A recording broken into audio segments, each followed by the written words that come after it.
It's the second episode of the Greek Soccer Show, and I already said that this is just for fun. This is me doing it, but I already got a sponsor. What do you want? Pantelis is sponsored in general, but it's sponsored by somebody that we got history with, somebody that I like. It's my bookie. Because you know what makes this kind of football, soccer, and, hockey season coming up so exciting? Is betting on these goddamn games. Makes it a lot funner. Makes it more interesting.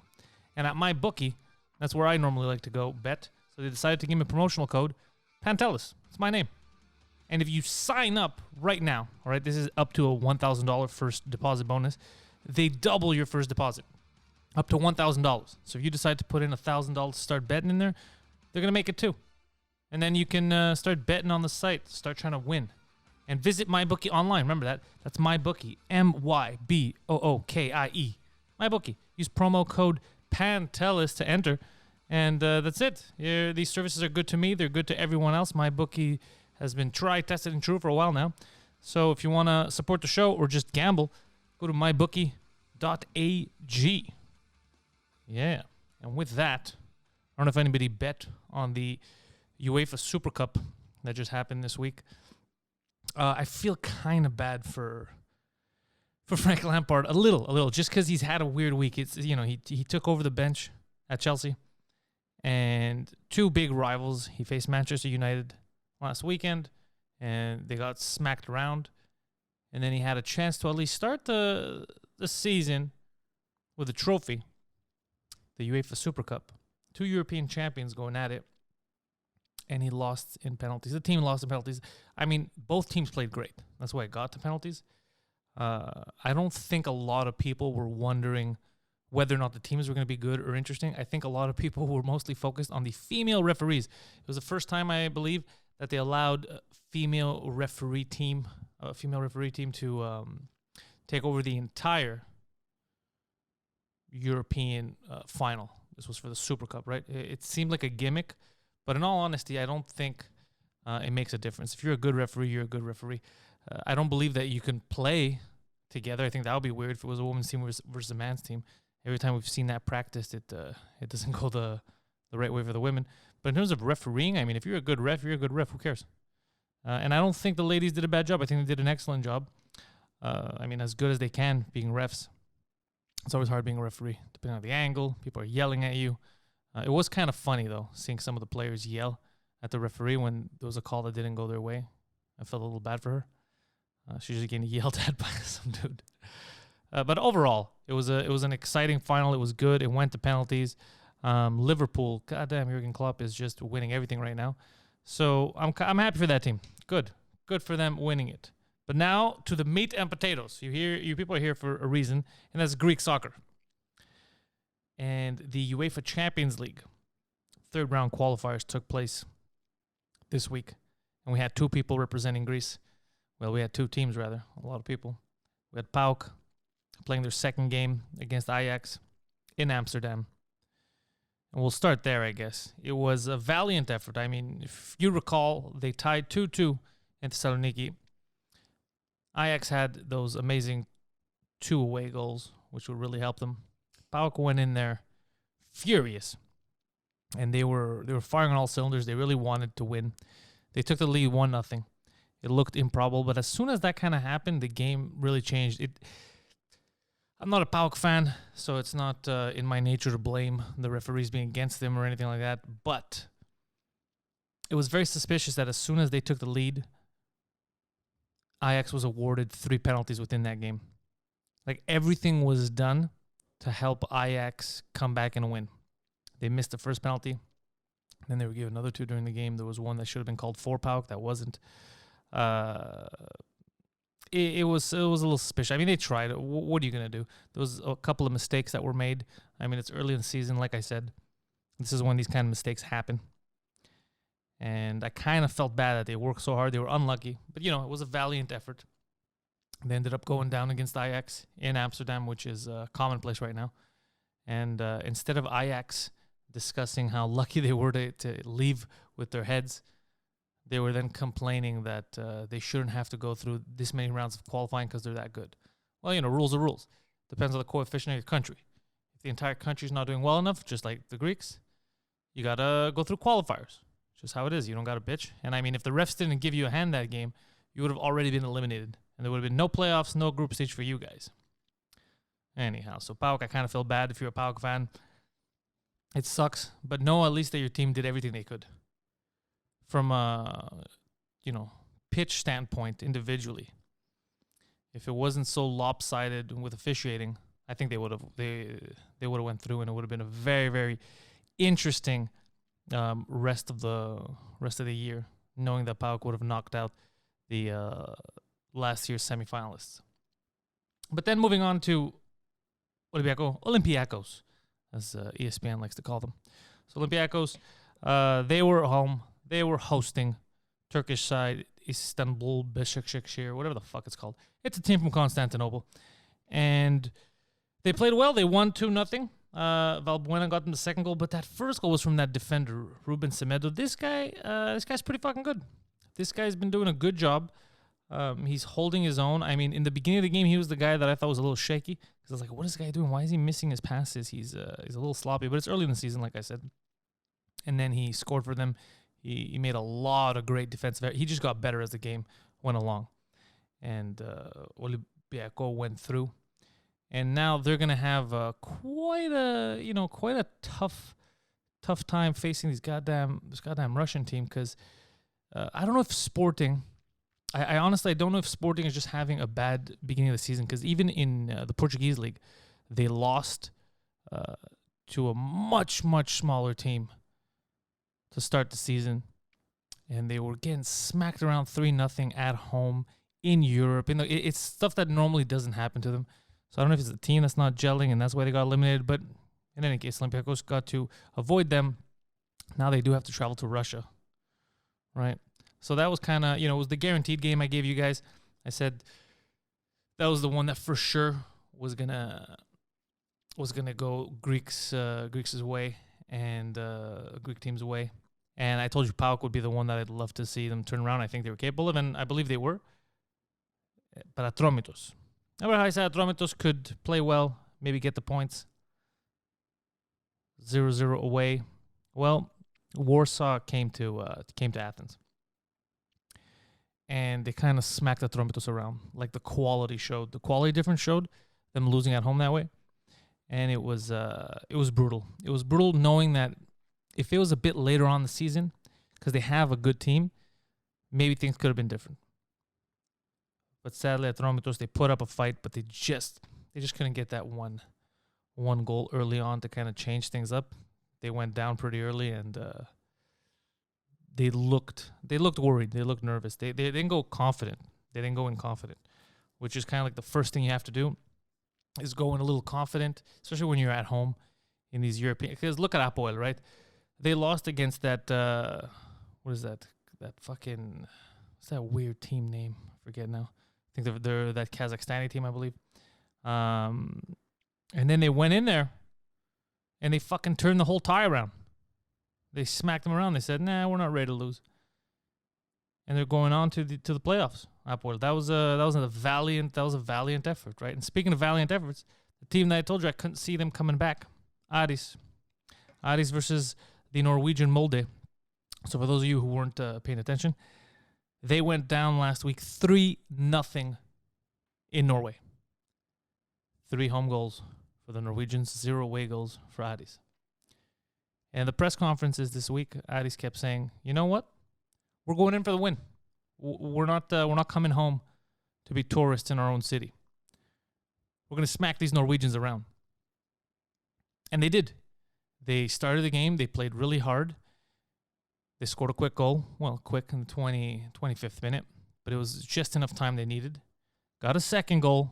Now they're down by 1.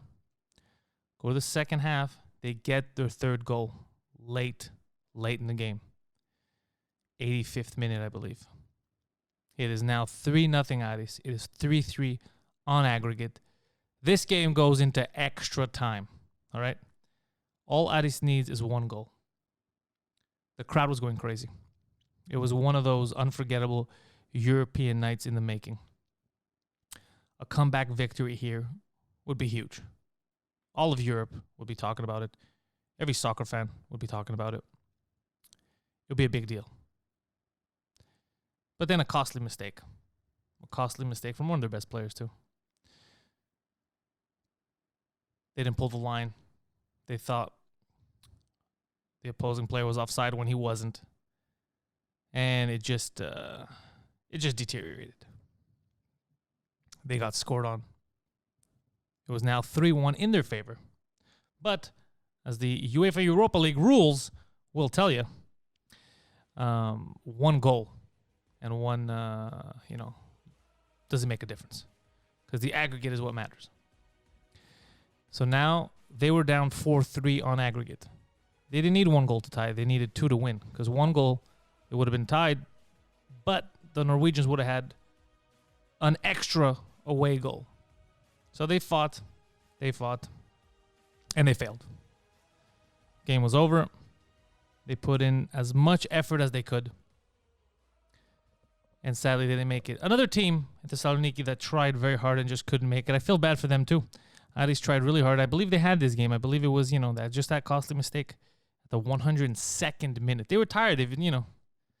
Mistakes happen that late in the game. And sadly, they lost. But nothing compares to what we're going to talk about next, which is my favorite team, AEK. In the last game that we're going to talk about right now, a game that was so infuriating, I wanted to turn it off. It wasn't soccer, it was anti-soccer. So AEK was playing their second game against Craiova, this Romanian team. And AEK won 2-0 away in the first leg. We know this. So coming into home, they were looking to maybe park the bus, play it safe, just escape with their heads, make it to the playoffs. That was the goal. Game started off well enough. Pedros Modelos, the captain. Modelos scores, gets us a 1-0 lead, and then everything just went to shit. The players have zero chemistry. There was at times they were making decisions where you were thinking, what the fuck is going on right now? Who would make that decision? Yet Geralda's new signing, I have no idea if this guy's ever played soccer before in his goddamn life. Very, very shocking. Very, very shocking. I don't know what it is. And the best player on the pitch, Marcos Livaja, the Croatian, was substituted early in the second half. And he was so pissed off because he knew he was the only one really playing that he refused to go to the bench. He went to the locker room. That's very bad early in the season to piss off your best players. To piss off any players is bad. But to piss off one of your best players early in the season, it's a very odd strategy. Very, very odd strategy by the manager. It wouldn't be my strategy. I would definitely not try to piss them off. But they were so horrible that even, the game ended 1-1. And you think, well, at least they're through the next round. But goddamn, when I tell you they were lucky to go to they were so bad that if they were facing a team that wasn't as shit as Craiova, they would have definitely lost.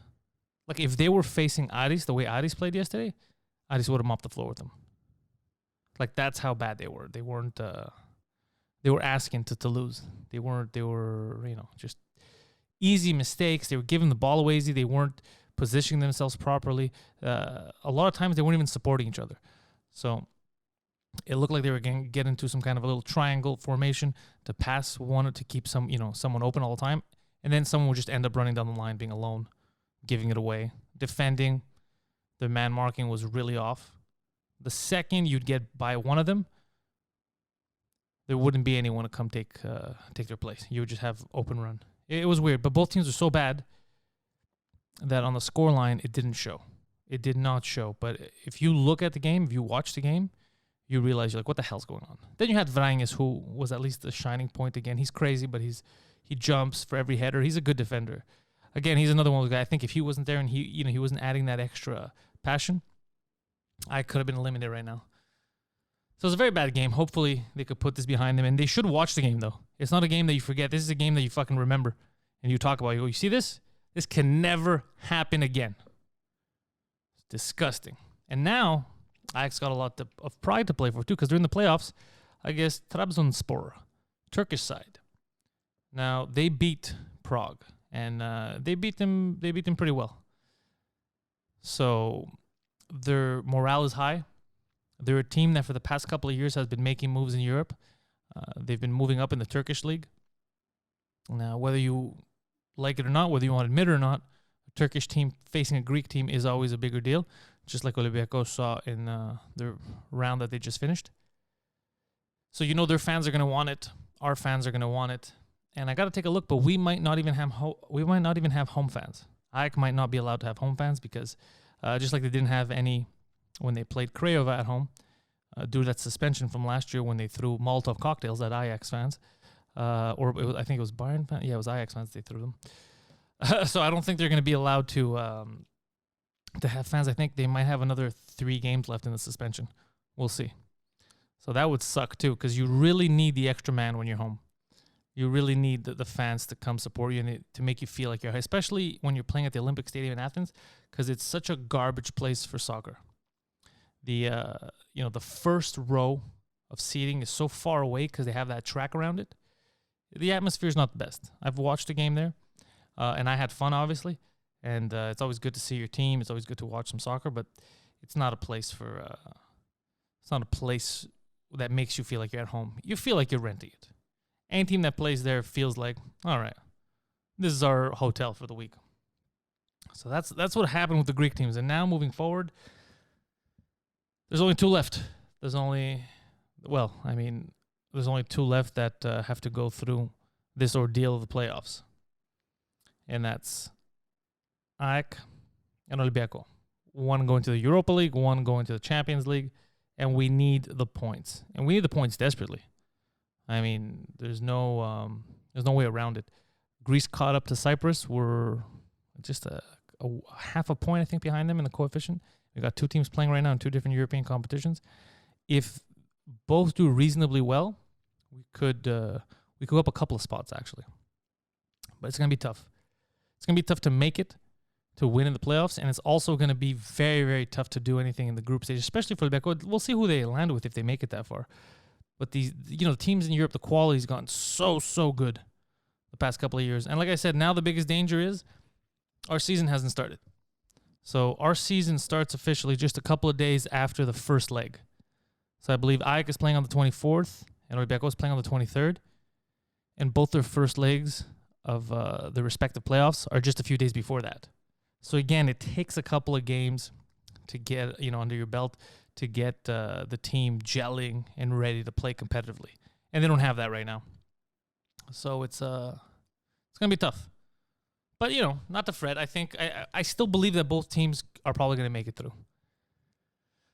The only one I'm honestly worried about AEK more than anything because that was just a horrible performance. I don't know what you guys think. I don't know who's listening to this. I don't know.